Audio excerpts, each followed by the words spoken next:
अल्लाह पंजाब मरियम नवाज से दरख्वास्त है कि हमारी बच्चियों के साथ ज़्यादती हुई है और पीर दम करने वाला हमारे घर आया था और बच्चियों को दम करता था और दम के बहाने उनसे ज़्यादती की गई है। और CCD वालों से भी दरख्वास्त है कि हमारी बच्चियों को इंसाफ मिले। वो बहुत ज़्यादती हमारी बच्चियों के साथ हुई है। ये बताएं आप पूरा पहले अपना नाम बताएं, कहाँ से आप आई ये बताएं। पीर जो आता था उसने आपका रिश्ता क्या था, क्या तलब था, कैसे कराता था और ये सिलसिला कितने अर्से से है, पूरी डिटेल तफसील से बताएं। पहले अपना नाम बताएं, कहाँ से आए ये बताएं। कौन था, रिश्ता क्या था, कैसे करा के वापस। मैं बताना ठीक मामू शुरू करते हैं। मैं मदई हाँ, मैं मैनू पता सारी गल ना ठीक ठीक है। मैं कहनी हूँ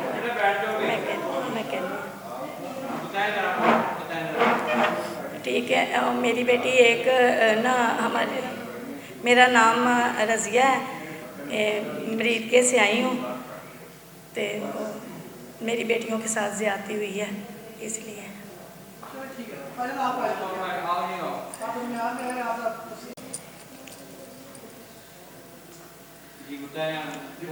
मैं जी इन्हां दा मामू हाँ ते एक पीर इन्हां नूं किसी ने दस्सिया सी कि औरत ने कि दम करदा ते तुहाडी बच्ची रुस के आ जाती है तो तुसीं इहदे कोल दम करावो, इहनूं वहावो, अगों तो लड़नगे नहीं, ये कोई दम दुम करदा है तो तुहाडा इलाज करेगा, बिल्कुल सही हो जाएगा, अगों तो लड़ाई नहीं इन्हां दी होएगी दोवां जियां दी। वो इन्ना उन्हें कोल गया, उन्हें आख्या कि उन्हें दम दुम करदा रहा, उन्हें आख्या मैनू ओहदे सहुरिਆਂ ਦੇ घर लैके जावो।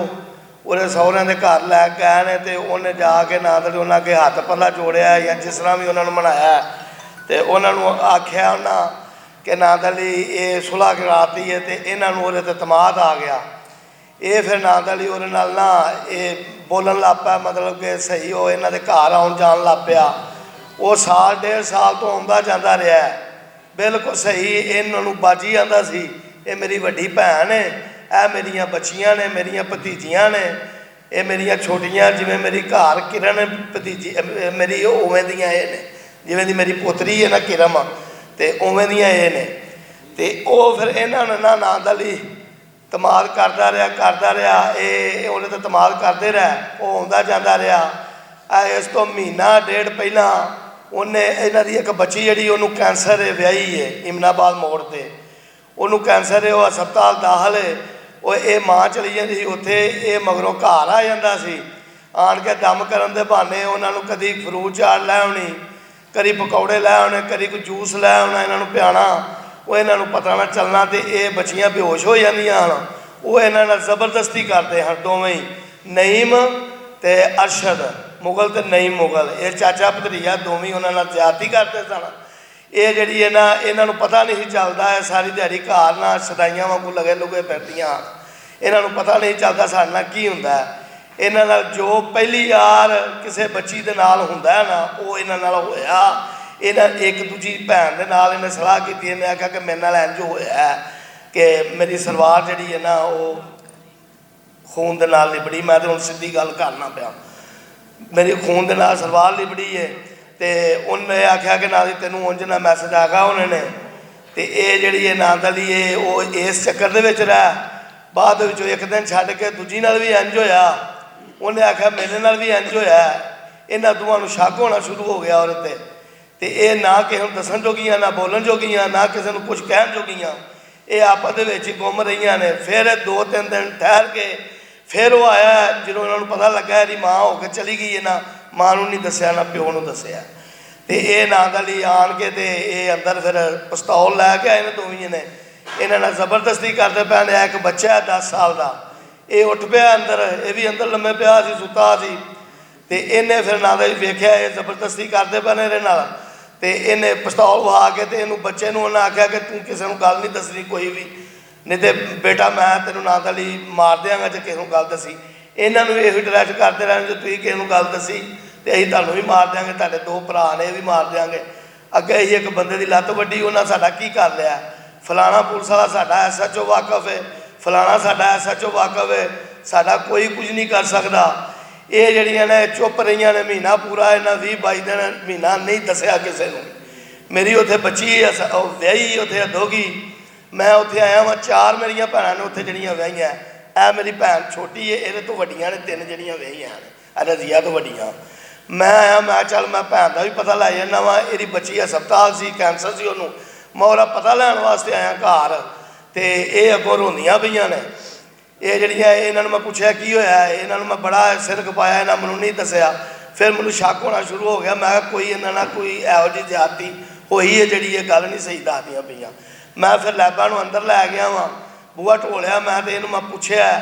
ਇਹਨਾਂ ਕੋਈ 10 ਮਿੰਟ ਮੈਂ ਸਿਰ ਖਪਾਇਆ। ਇਹਨੇ ਫਿਰ ਮੈਨੂੰ ਸਾਰੀ ਗੱਲ ਦੱਸੀ ਹੈ ਕਿ ਮਾਮੂ ਸਾਡੇ ਨਾਲ ਇੰਝ ਹੋਇਆ, ਸਾਨੂੰ ਕੋਈ ਸ਼ੈ ਨਸ਼ੇ ਵਾਲੀ ਦੇ ਕੇ ਪੀਰ ਨੇ, ਅਰਸ਼ਦ ਨੇ ਅਤੇ ਨਈਮ ਨੇ ਸਾਡੇ ਨਾਲ ਇਹ ਜ਼ਿਆਦਤੀਆਂ ਕੀਤੀਆਂ, ਸਾਡੀਆਂ ਇਜ਼ਤਾਂ ਲੁੱਟੀਆਂ, ਮੇਰੀ ਵੀ ਲੁੱਟੀ ਹੈ ਅਤੇ ਮਹਿਮ ਦੀ ਵੀ ਲੁੱਟੀ ਹੈ। ਅਤੇ ਮੈਂ ਫਿਰ ਨਾਲ ਵਾਲੀ ਇਹਨੂੰ ਮਹਿਮ ਨੂੰ ਵੀ ਅੰਦਰੋਂ ਬੁਲਾਇਆ ਬਾਹਰੋਂ। ਮੈਂ ਕਿਹਾ ਪੁੱਤਰ ਤੂੰ ਵੀ ਆ ਅੰਦਰ। ਫਿਰ ਇਹਨਾਂ ਦੋਵਾਂ ਨੂੰ ਮੈਂ ਇਹਨਾਂ ਦੋਵਾਂ ਦੇ ਸਹੀ ਤਰੀਕੇ ਨਾਲ ਬਿਆਨ ਸੁਣੇ ਨੇ। ਬਿਆਨ ਸੁਣ ਕੇ ਅਤੇ ਫਿਰ ਮੈਂ ਮਾਂ ਨੂੰ ਵਾਵਾ ਇਹਨਾਂ ਨੂੰ ਝਿੜਕਾਂ ਝੁੜਕਾਂ ਮਾਰੀਆਂ, ਪਿਓ ਨੂੰ, ਤੁਸੀਂ ਮੈਨੂੰ ਕਿਉਂ ਨਹੀਂ ਇੰਨੇ ਦਿਨਾਂ ਤੋਂ ਦੱਸਿਆ। ਇਹਨਾਂ ਆਖਿਆ ਸ਼ਰਮ ਦੇ ਮਾਰੇ ਨਹੀਂ ਸਨ ਦੱਸਦੇ, ਤੂੰ ਇਕੱਲਾ ਐਵੇਂ 3 ਭਾਈ ਅੱਗੇ ਫੌਤ ਹੋ ਗਏ ਨੇ ਅਤੇ ਤੂੰ ਪਰੇਸ਼ਾਨੀ ਦੇ ਵਿੱਚ ਪਰੇਸ਼ਾਨ ਹੋਵੇਂਗਾ। ਇਹਨਾਂ ਮੇਰੇ ਤੋਂ ਗੱਲ ਲਗਾਈ ਹੈ। ਮੈਂ ਉਸੇ ਟਾਈਮ ਰੋਣ ਲੱਗ ਪਿਆ। ਇਹਨਾਂ ਨੂੰ ਮੈਂ ਬਾਹੋਂ ਫੜਿਆ, ਮੈਂ ਸਿੱਧਾ ਸਿਟੀ ਥਾਣੇ ਲੈ ਗਿਆ ਵਾ SHO ਸਾਹਿਬ ਕੋਲ। ਅਫਜ਼ਾਲ ਢਿੱਲੋਂ SHO ਵੇ ਜੱਟ, ਜਿਹਦੇ ਕੋਲ ਮੈਂ ਲੈ ਕੇ ਗਿਆ। ਉਹਨੂੰ ਮੈਂ ਜਾ ਕੇ ਗੱਲ ਸੁਣਾਈ ਹੈ। ਉਹਨੇ ਕੰਨਾਂ ਨੂੰ ਹੱਥ ਲਾਇਆ। ਉਹਨੇ ਉਸੇ ਟਾਈਮ ਰਿਟ ਕੀਤੀ ਹੈ। ਰਾਤ 11 ਵਜੇ 11 ਵੱਜ ਗਏ ਨੇ। ਉਹ ਰਾਤ ਦੇ 11 ਵਜੇ ਰਿਟ ਕੀਤੀ। ਉਹਨੇ ਇੱਕ ਬੰਦਾ ਫੜੀਚਾ ਅਰਸ਼ਦ ਮੁਗਲ, ਉਹਨੂੰ ਲੈ ਕੇ ਆਏ ਨੇ। ਉਹ ਦੂਸਰਾ ਨਹੀਂ ਫੜੀਚਾ, ਉਹ ਨਹੀਂ ਲੱਭਾ। ਉਹਨਾਂ ਆਖਿਆ ਸਵੇਰੇ ਇਹਨੂੰ ਵੀ ਫੜ ਲਾਂਗੇ, ਸਵੇਰੇ ਤੁਹਾਨੂੰ ਡਿਪਟੀ ਕੋਲ ਪੇਸ਼ ਕਰਨਾ। ਉਹਨੇ ਸਵੇਰ ਦਾ ਟਾਈਮ ਲਾ ਲਿਆ। ਸਵੇਰੇ ਹੀ ਚਲੇ ਗਏ ਹਾਂ 10-11 ਵਜੇ ਨਾਲ 10 ਵਜੇ ਦਾ ਟਾਈਮ ਉਹਨੇ ਰੱਖਿਆ। ਅਸੀਂ DSP ਸਾਹਿਬ ਕੋਲ ਗਏ ਹਾਂ। ਉਹਨਾਂ ਨੂੰ ਜਾ ਕੇ ਉਹ ਜਿਹੜਾ ਮੁਲਜ਼ਮ ਬੜਿਆ ਉਹਨੂੰ ਵੀ ਸਾਹਮਣੇ ਪਾਇਆ। ਇਹਨਾਂ ਬੱਚੀਆਂ ਨੂੰ ਵੀ, ਹੋਰ ਵੀ ਉੱਥੇ 15-20 ਬੰਦੇ ਹੈ ਸਨ ਜਿਨ੍ਹਾਂ ਦਾ ਕੋਈ ਪੇਸ਼ੀਆਂ ਸਨ। ਅਤੇ ਉਹਨਾਂ ਨਾਲ ਇਹ ਫੈਸਲਾ ਕੀਤਾ ਹੈ DSP ਨੇ। ਉਹਨੇ ਆਖਿਆ ਇਹਨੂੰ ਤਾਂ ਗੱਲ ਦੇ ਵਿੱਚ ਫੰਦਾ ਪਾ ਕੇ ਲਮਕਾ ਦੇਣਾ ਚਾਹੀਦਾ। ਇਹ ਤਾਂ ਖਤਰਨਾਕ ਜੇਲੀ ਪੀਰ ਬਣ ਕੇ ਅਤੇ ਇਹਨੇ ਬੱਚੀਆਂ ਦੀ ਜ਼ਿੰਦਗੀ ਖਰਾਬ ਕੀਤੀ ਹੈ। ਉਹਨੇ ਸਖਤ ਆਰਡਰ ਦਿੱਤੇ ਨੇ SHO ਨੂੰ, ਜਾਂਦਿਆਂ ਸਾਰੇ ਇਹਨਾਂ 'ਤੇ ਪਰਚਾ ਕਰੋ ਅਤੇ ਇਹ ਮੁਲਜ਼ਮ ਦੂਸਰਾ ਵੀ ਫੜ ਕੇ ਲਿਆਓ। ਉਹ ਆਇਆ, ਆਣ ਕੇ ਮੈਨੂੰ ਆਂਦਾ ਹੈ ਕਿ ਨਾ ਤਾਂ ਠੀਕ ਹੈ, ਇਹ ਪਰਚਾ ਹੋ ਜਾਂਦਾ। ਤੁਹਾਡਾ ਤਫਤੀਸ਼ੀ ਜਿਹੜਾ ਨਾ ਸਲੀਮ ਸਬ ਇੰਸਪੈਕਟਰ ਤੁਹਾਡਾ ਤਫਤੀਸ਼ੀ ਹੈ, ਉਹਨੂੰ ਮੈਂ ਤਫਤੀਸ਼ ਹੈ ਦੇ ਦੇਣੀ ਹੈ।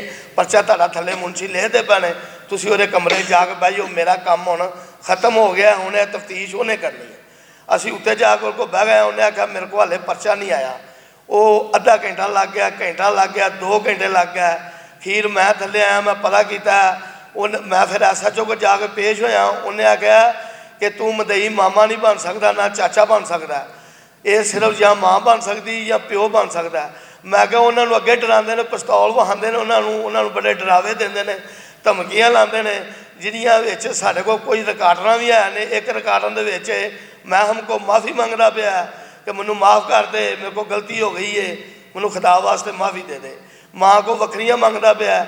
ਜਿਹੜਾ ਇਹ ਕਹਿੰਦਾ ਮੈਂ ਪੀਰ ਨਹੀਂ ਹੈ, ਉਹ ਸਾਡੀ ਕੋਲ ਰਿਕਾਰਡਰ ਸਬੂਤ ਹੈ ਵੇ ਕਿ ਇਹ ਪੀਰ ਹੈ ਵੇ। ਇਹਦੀਆਂ ਉਹ ਛਾਵਾਂ ਵੀ ਸਾਡੇ ਕੋਲ ਮੌਜੂਦ ਨੇ ਜਿਹੜੀਆਂ ਦਮ ਕਰਨ ਵਾਲੀਆਂ ਨੇ। ਪੈਲਸਨਾਂ 'ਤੇ ਉਹ ਤਵੀਤ ਤਬੂਤ, ਇੱਕ ਘਰ ਸਾਡੇ ਚਿਰਾਗ ਵੀ ਉਸੇ ਤਰ੍ਹਾਂ ਹੀ ਜਿਵੇਂ ਨੇ ਲਾਏ ਨੇ ਉਵੇਂ ਲੱਗੇ ਨੇ। ਮੈਂ SHO ਕੋਲ ਗਿਆ। ਉਹਨੇ ਫਿਰ ਮੈਨੂੰ ਇਹ ਗੱਲ ਕਹੀ ਹੈ ਪਰਚਾ ਯਾਰ ਹੋ ਜਾਂਦਾ ਖਲੋਇਆ ਜਰਾ ਕੋ। ਮੈਂ ਫਿਰ ਚਲਾ ਗਿਆ। ਫਿਰ ਮੈਂ ਆਇਆ ਵਾਂ। ਉਹਨੇ ਆ ਤੁਸੀਂ ਇੰਝ ਕਰੋ, ਹੁਣ ਤੁਸੀਂ ਕੱਲ੍ਹ ਆਉਣਾ ਅਤੇ ਕੱਲ੍ਹ ਤੁਹਾਡਾ ਪਰਚਾ ਰਹਿਣਾ, ਡਿਪਟੀ ਨਾਲ ਸਲਾਹ ਕਰਕੇ ਕਿ ਮਦਈ ਇਹਨੂੰ ਬਣਾ ਦਈਏ ਮਾਮੇ ਨੂੰ, ਅਤੇ ਫਿਰ ਤੁਹਾਡਾ ਪਰਚਾ ਹੋਏਗਾ। ਅਸੀਂ ਦੂਸਰੇ ਦਿਨ ਆਏ ਹਾਂ ਅਤੇ ਉਹ ਨਾਦਲੀ ਇਹ ਮੇਰੇ ਨਾਲ ਆਈ ਹੈ ਮਾਂ। ਇਹਨੂੰ ਫੋਨ ਆਇਆ ਹਸਪਤਾਲੋਂ ਕਿ ਬੱਚੀ ਦੀ ਤਬੀਅਤ ਬਹੁਤ ਹੀ ਖਰਾਬ ਹੋ ਗਈ, ਉਹਦੀ ਹਾਲਤ ਬਹੁਤ ਹੀ ਖਰਾਬ ਹੈ, ਜਿਹਨੂੰ ਕੈਂਸਰ ਸੀ। ਦਿਓ ਤੁਹਾਡੀ ਉਹ ਆ ਜਾਏਗੀ ਤਾਂ ਉਹਨੂੰ ਅਸੀਂ ਮਦਈ ਬਣਾ ਦਿਆਂਗੇ।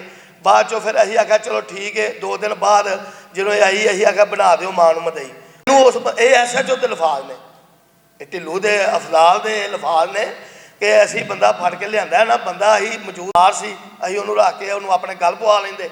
ਮੈਂ ਕਿਹਾ ਸਰ ਜੀ ਤੁਸੀਂ ਬੰਦਾ ਫੜ ਕੇ ਲਿਆਂਦਾ ਮੌਕੇ 'ਤੇ ਪਰਚਾ ਤੁਸੀਂ ਕਰਨਾ ਸੀ, ਤੁਸੀਂ ਪਰਚਾ ਬੰਦਾ ਤੁਸੀਂ ਛੱਡ ਛੱਡਿਆ। ਸਾਡਾ ਕੋਈ ਨੁਕਸਾਨ ਕਰਦਾ ਹੈਗਾ, ਉਹਦਾ ਜ਼ਿੰਮੇਦਾਰ ਕੌਣ ਹੋਏਗਾ? ਫਿਰ ਇਹਨਾਂ ਜੀ 5-4 ਦਿਨ ਇਸੇ ਤਰ੍ਹਾਂ ਹੀ ਸਾਨੂੰ ਦਲੀਲ ਆਏ ਹੋਈ ਸਾਡੀ FIR ਦਾ ਤਰੀਕ ਉਹਦੇ ਉੱਤੇ ਹੀ ਲਿਖੀ ਹੈ ਸਾਰਾ। ਹਾਂ ਯਾਰ FIR ਦਾ ਇਹਦੇ ਉੱਤੇ ਵੀ ਹੈ ਵੇ, ਮੋਬਾਇਲ 'ਤੇ ਵੀ। ਮੈਂ ਅਨਪੜ੍ਹ ਹੈਗਾ ਵਾਂ ਜੀ, ਮੈਂ ਗੱਲ ਸਿੱਧੀ ਕਰਨਾ ਤੁਹਾਡੇ ਨਾਲ। ਮੈਨੂੰ ਮੋਬਾਇਲ ਦਾ ਵੀ ਨਹੀਂ ਪਤਾ ਨੰਬਰ ਕਿਵੇਂ ਮਿਲਾਉਣਾ। ਮੈਂ ਕਿਸੇ ਕੋਲ ਮਿਲਵਾਉਣਾ, ਮਜਬੂਰੀ ਦੇ ਤੌਰ 'ਤੇ ਮੈਂ ਟੱਚ ਮੋਬਾਇਲ ਰੱਖਿਆ ਕੋਲ। ਪਹਿਲਾਂ ਫੜੋ ਇਹਦੇ ਵਿੱਚ ਐਫ ਕਾਪੀਆਂ ਵੀ ਕਰਾਉਂਦੇ ਪਏ। दोबारा बोलो जरा, किस तारीख को करी एफआईआर? 27 27/11/2025 एफआईआर साड़ी कटी गई है। 27 सिटी थाना जी मरीद के।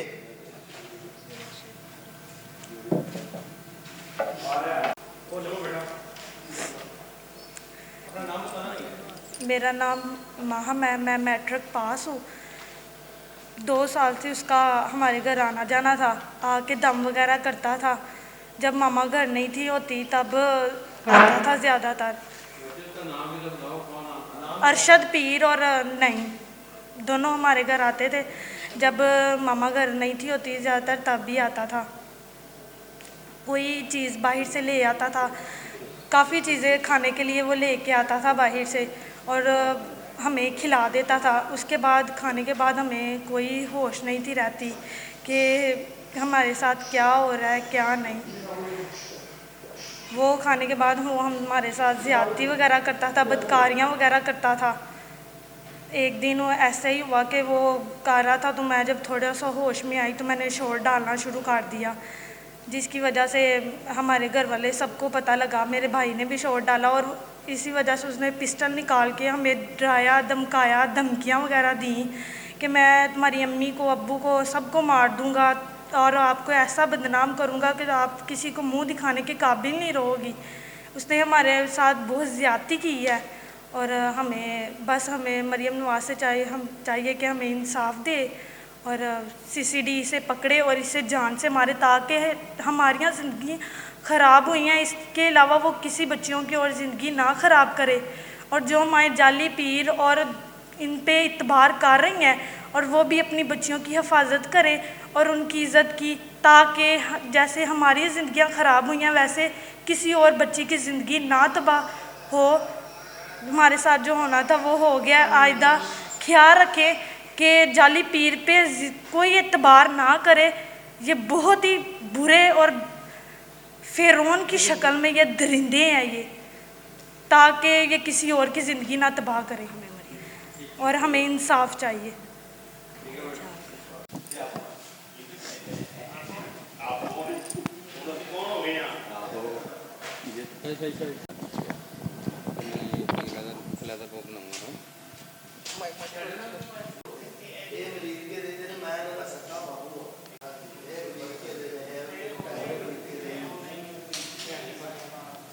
जी जी, अभी आपका नाम? रज़िया। अच्छा, आप बताएंगे कि क्या सिलसिला कार हुआ, क्या हुआ, क्या कैसे सारा सिलसिला कार हुआ ये? वो ना किसी ने बताया था कि ये पीर है, ये घर के हालात भी सही हो जाएंगे, आपकी ये दोनों बेटियों के रिश्ते भी अच्छे हो जाएंगे, आप उससे कहें। तो इसी बहाने गई थी मैं, लेकिन वो हमारे घर में आके देखा और बच्चियों को दम किया और कहा कि ये मेरी बेटियां हैं, इनके बड़े अच्छे रिश्ते होंगे, आप याद करेंगी कि ये मेरे भाई ने रिश्ता करवाया है। मुझे आपा कहने लगा कि तुम मेरी आपा हो, अगर मैं इस घर का नमक खा के नमक हरामी करूं तो मुझे कब्र नसीब ना हो, मुझे खफन नसीब ना हो।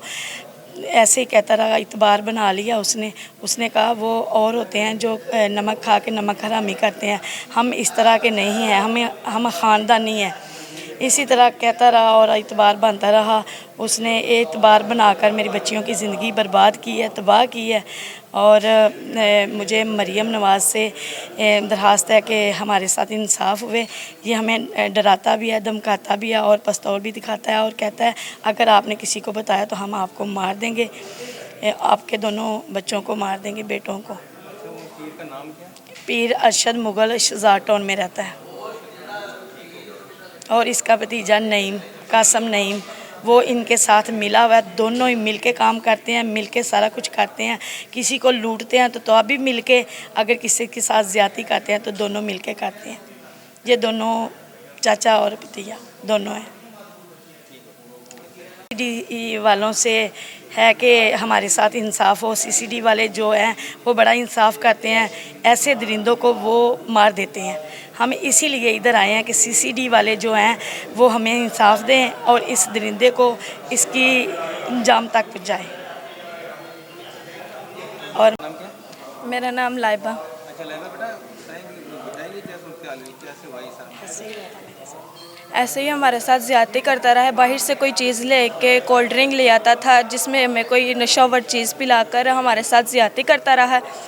हमारे साथ ज़्यादती करता रहा है। जब हमें थोड़ा होश आया, हम बेहोश थे, जब हमें थोड़ा होश आया तो जब हम बताने लगे हमारे साथ ज़्यादती हुई है तो इसने हमें बड़ी धमकियां दी, हमें पिस्तौल दिखाए कि अगर आपने किसी को बताया तो हम आपको जान से मार देंगे। इसे हम अपनी और अपनी इज़्ज़त की खातिर हमने अपने माँ बाप को नहीं बताया। तो ये पीर अरशद ने हमारे साथ ज़िना किया, बड़ी ज़्यादती की हमारे साथ। और अब हम पंजाब मरियम नवाज़ से अपील करते हैं कि हमें इंसाफ़ चाहिए। हम सब से हुआ हैं लेकिन हमें किसी से इंसाफ़ नहीं मिला। हम मरियम नवाज़ से दरख्वास्त करते हैं कि हमें इंसाफ़ चाहिए। हम इंसाफ़ के लिए मीडिया पर आए हैं और हमें इंसाफ़ चाहिए। हमें उम्मीद है कि मरियम नवाज़ हमें ज़रूर इंसाफ़ दिलवाएगी। हमें मरियम नवाज़ से सिर्फ, मेरा नाम माहम है, मैं मैट्रिक पास हूँ और हमारे साथ बहुत ज़्यादा ज़्यादती हुई है और हमें सिर्फ इंसाफ चाहिए मरियम नवाज़ से, और मैं कुछ नहीं कह सकती, और CCD वालों से।